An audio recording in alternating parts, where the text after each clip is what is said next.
Hello there, welcome back. Today I'm talking about a box set that's been out of print for ages. That's how current I am. It's the Sam Fuller at Fox series from Eureka. I'm not sure if these films are even out on Eureka anymore. I bought this ages ago, and it's one of those things is, I have a tendency to, I buy box sets, and then I watch them when I feel like watching them. So I can watch them maybe 2 months after I bought them, or I can watch them 2 years after I bought them, or it could be even longer, like this one.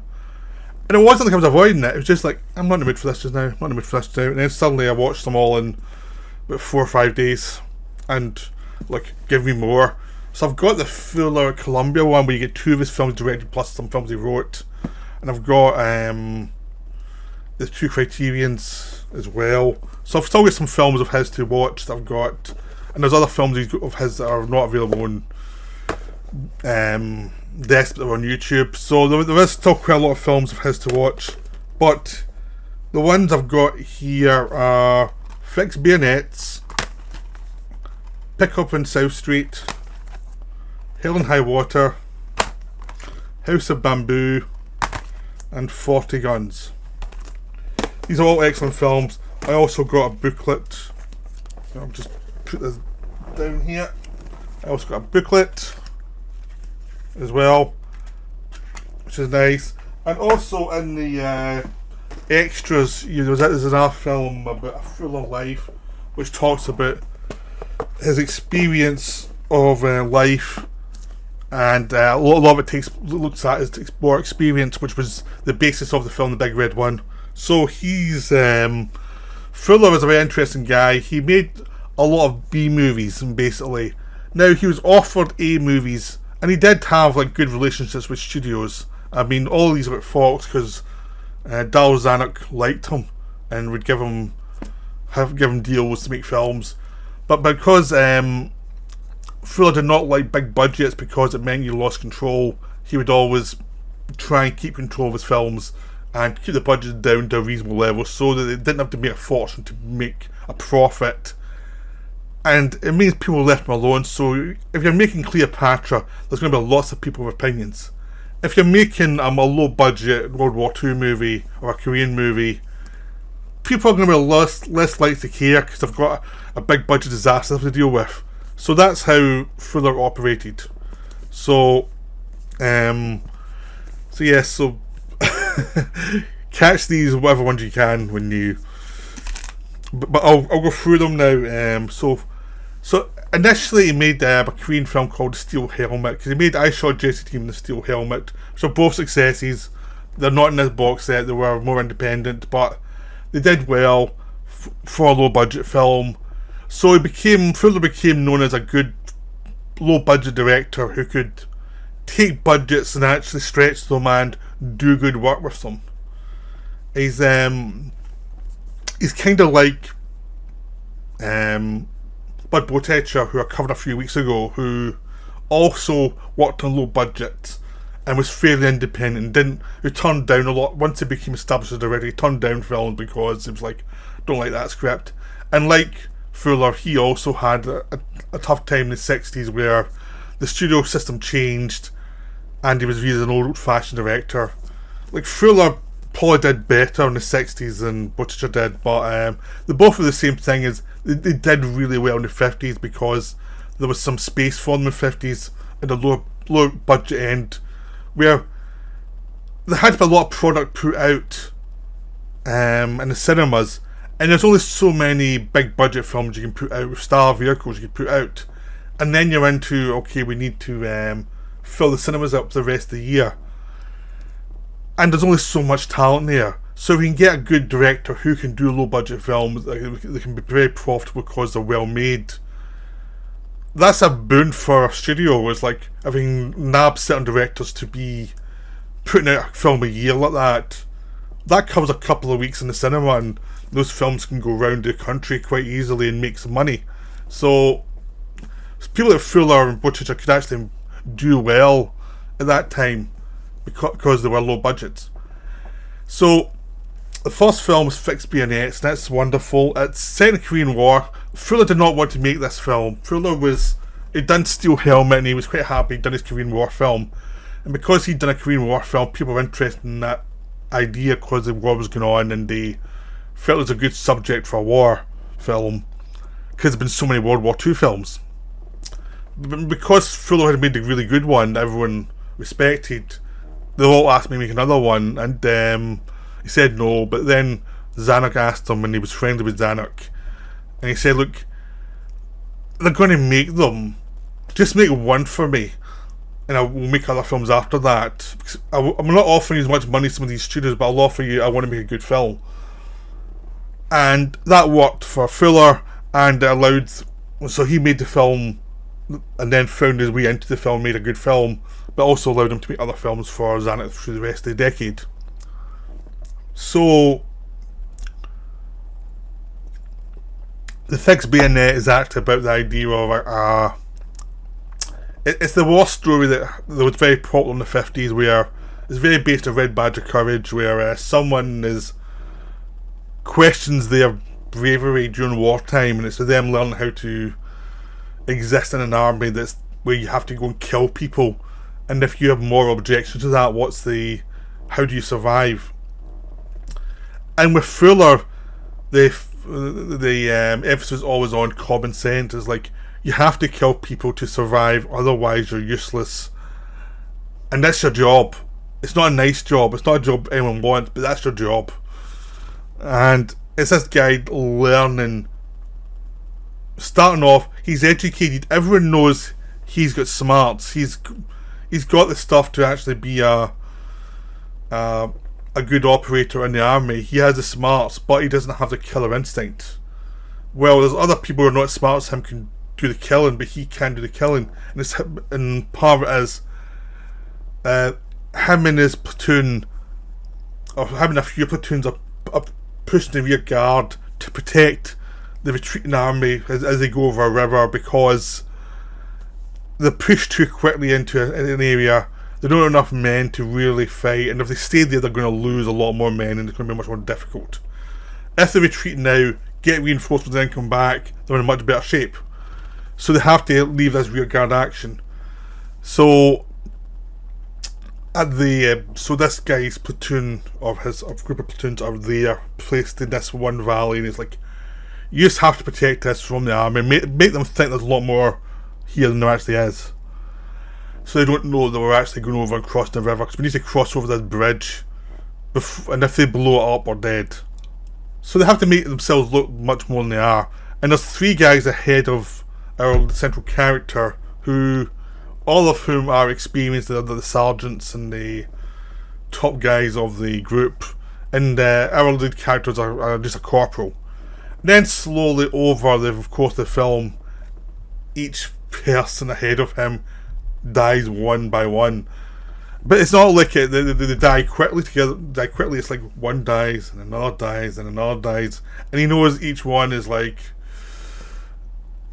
So it's almost a sense of doom coming to him. Like, he'll soon be in charge, and it's the one thing he fears most is being in charge. And of course, the inevitable happens. He has to go in charge by the end of the film, and he has to prove himself and find out what he's really made of. It's a very simple story, but it's done really well, because Fuller is a guy who understands war, because he was in the war, World War II. He understands the lack of sentimentality of soldiers. He understands the brutality of it all. Like, you can be friends with someone and they're dead. You can really admire someone and they're dead. And you've also the thing with soldiers is, a lot of them are trapped as soldiers, because what we would do in civilian life, we don't know anything about civilian life, we just know this.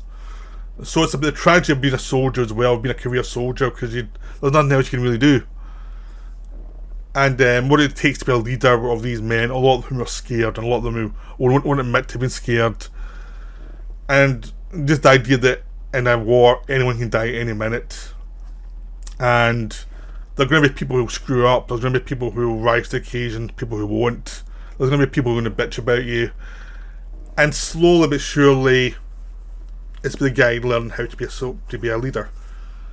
There's some terrific actors in this. It's obviously in a set. It's done in a studio set. You can tell at times it's a set. But the fact the theatricality of it all is great, because essentially they're in this one valley and they have to stay there, and you learn how to move around the valley and what goes where. So that's the tension, actually, because it's just basically a survival film. They're just trying to survive in this area for like 3 days and not get overrun. And that's the film. But it gives it time so that every so often you have an action scene, but the action scenes are not too extensive, and that's reveal stuff about the characters each time. So it's a wonderful film. Now I've heard Steel Bayonets is better. Not Steel Bayonets, Steel Helmet's better than Fixed Bayonets, but I've not seen it. But I've heard the lead actor of that one, Gene Evans, plays the sergeant in this one. He's great.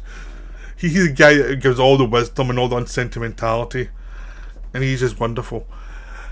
So Fixed Bayonets is a terrific start to the box set, a terrific start to his deal with Fox, because it's another big hit for that budget level, and it was another respected film that got a lot of attention. Then he made Pick Up in South Street. He made Park Row around at the same time with Gene Evans.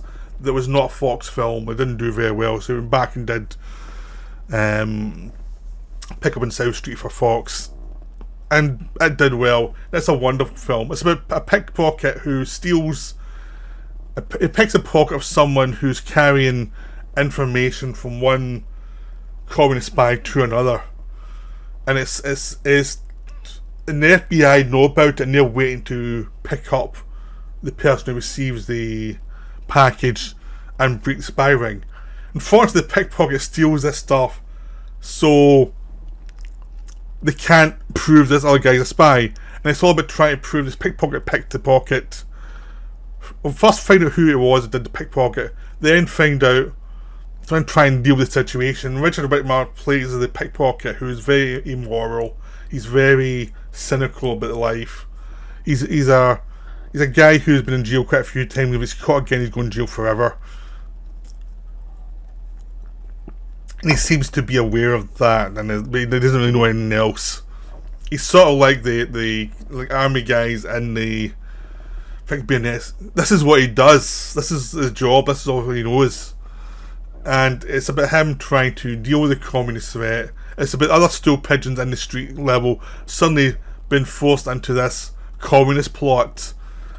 And it's all about the FBI, these stool pigeons, these pickpockets, and the interaction with all these characters and all their philosophies of life.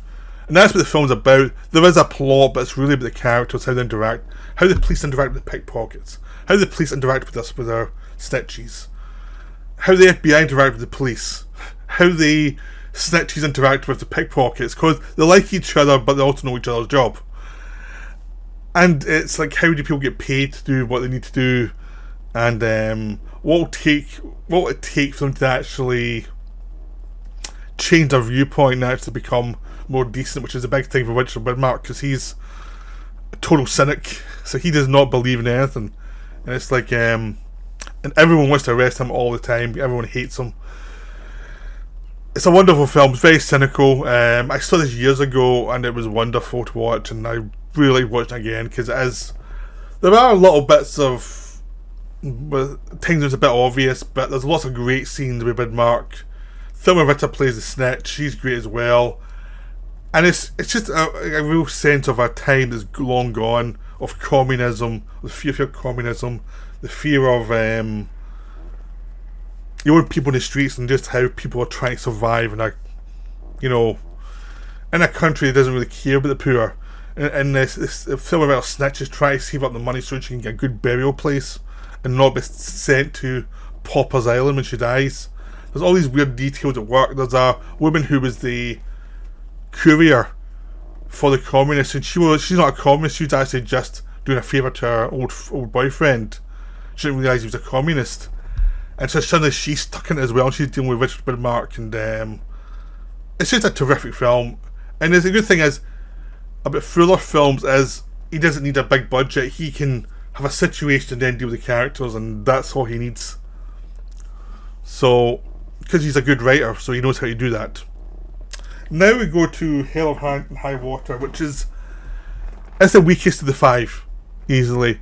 It was the one that Fuller was not particularly enthused by himself. like Richard Zanuck asked him to make it. He was trying to prove to directors that CinemaScope widescreen would work, especially on a limited location, which is a submarine. So he asked Fuller to make it, even though he knew he wasn't really keen on it. But he said like he wanted to prove to these other directors by giving him the film, because he knew he'd make it visually interesting, this could work. So Fuller took the project on and rewrote the script and to his own specifications. So he got Richard Widmark back in as a lead. He's played this guy who was a wartime captain of a submarine who's now like freelance after the war. They're trying to work out what the Soviets are doing with nuclear weapons, and there's a view as the Soviets are doing something in the Japanese Sea, and the Japanese are paranoid about it as well because they think they could be attacked. So they want to make sure that there's no nukes near them. So some Japanese businessmen and some anti-communists are hire Richard Widmark to do up this old Japanese sub and go and investigate, really, without any official documentation or anything. Like, people know what they're doing, people in power know what they're doing, but they can't really admit that this is happening. So it's a spy movie within a submarine, and there's other like communist submarines around them they have to dodge and avoid. And then at a certain point they realise the mission is much more important than they thought it was. Initially they were just going to find information, like take photos, get a counter readings, take photos and say, here's the plot so we can send it to UN and say this is a problem, you just deal with it. They get into this just before a plot's going to take place to drop some nuclear weapons on Manchuria to start World War III, so they have to stop it all, and there's some action scenes. It's a fun film. It's too long though. I mean, it's really too long. It's like, it should be 90 minutes, but it's like longer than that. So you get a lot of good setup, you get a lot of good character actors doing stuff, but that did a romance to it, which doesn't. It's fine. It's just isn't needed though.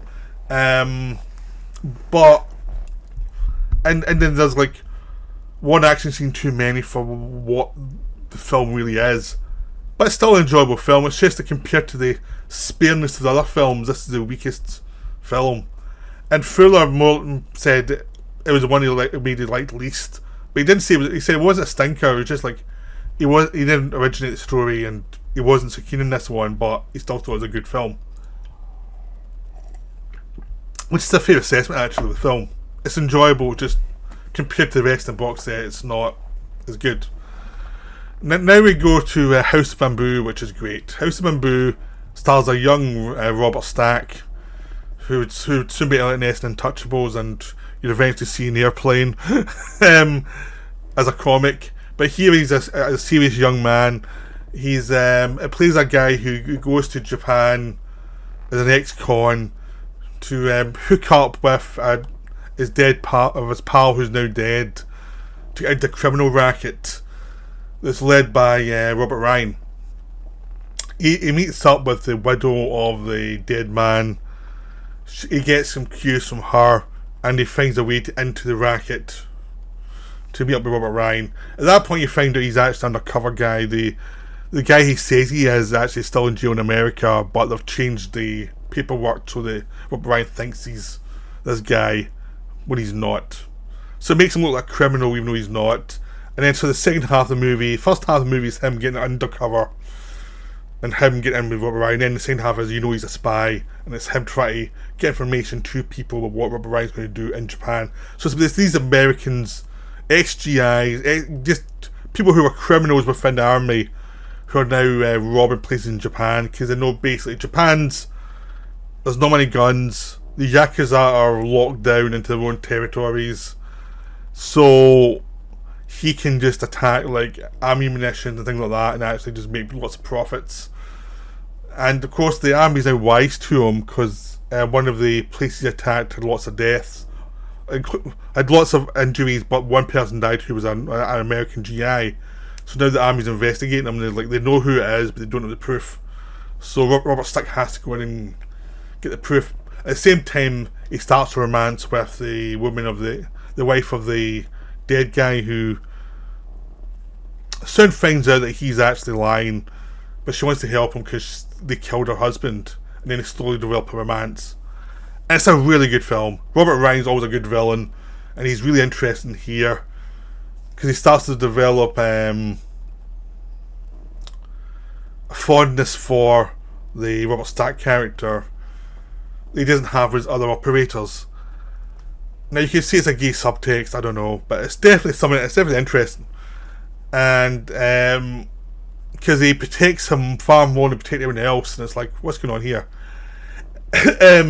Robert Stack's character is interesting because he's conflicted. The woman who's the widow of the crook, she's interesting too. They're all interesting actors, interesting characters in a situation that could go wrong anytime.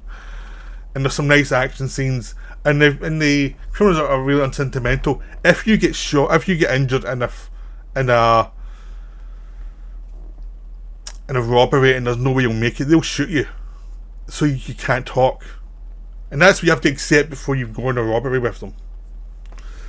So it's a desperate criminal gang.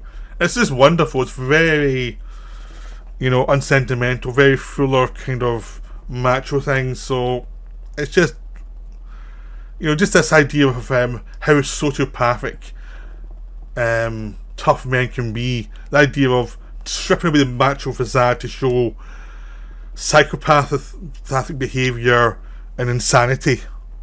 It's just wonderful. So finally we have 40 Guns, which is kind of a Wyatt Earp type of story, but it's not Wyatt Earp.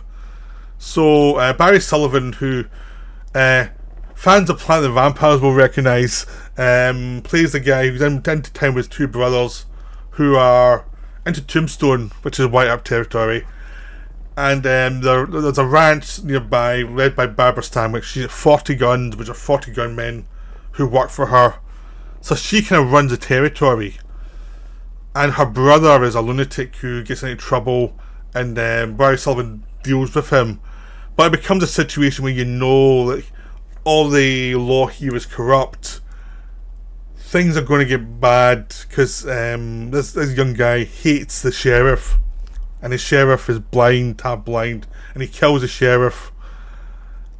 And he knows that Barry Sullivan's going to get him eventually, but at the same time Barry Sullivan is getting close to his sister. And it becomes a story about law, revenge. Do you go for revenge or do you just stick to the law? Because Sullivan did not go for revenge for the dead guy who he's friends with. But when his brother was killed, he's definitely going to use the law for revenge. And it's like, how does that affect his relationship with Barbara Stanwyck, who's actually changed her tune since Sullivan showed up, because she built this thing from nothing, really. And now she's seen the end of it. It's like, well, she's got all this power, but she's got an idiot for her brother who she brought up, and he's just a mess. And it's like, she's no family beyond that, and where does it go? And it becomes this story of what do you want from life, because the West is changing. Like, Barry Sullivan knows his way of doing things is outdated. He'll soon be basically someone who's not seen as viable to anybody, because he's no longer really, his way of life is no longer there. The West has been civilized, and he's like a throwback to an older time. So it's all about the thing of what do you want for your future in this sort of rough time that's changing. So it's like a thing that Sam Peckinpah obviously saw this film, because it's basically a Sam Peckinpah film, before Sam Peckinpah. It's like, it's just that thing of like all the themes are here for Peckinpah, and it's a wonderful film. It's just full of stuff. Is just terrific. So I'd highly recommend it. It's just a beautiful film. It's a bit more bitty in the plot level than some of the other films, so it kind of starts a little bit more than some of the other ones, but it doesn't matter because what's there is good. So even if it's a bit stop-start and plot, but at the end of the film you're still going to be loving the film, so it doesn't matter. So yeah, so I'm hoping you enjoyed these. I'm obviously going to watch more Fuller stuff. I've got like 4 films on Blu-ray to watch, so expect more of this soon. So I hope you enjoyed this. Bye for now.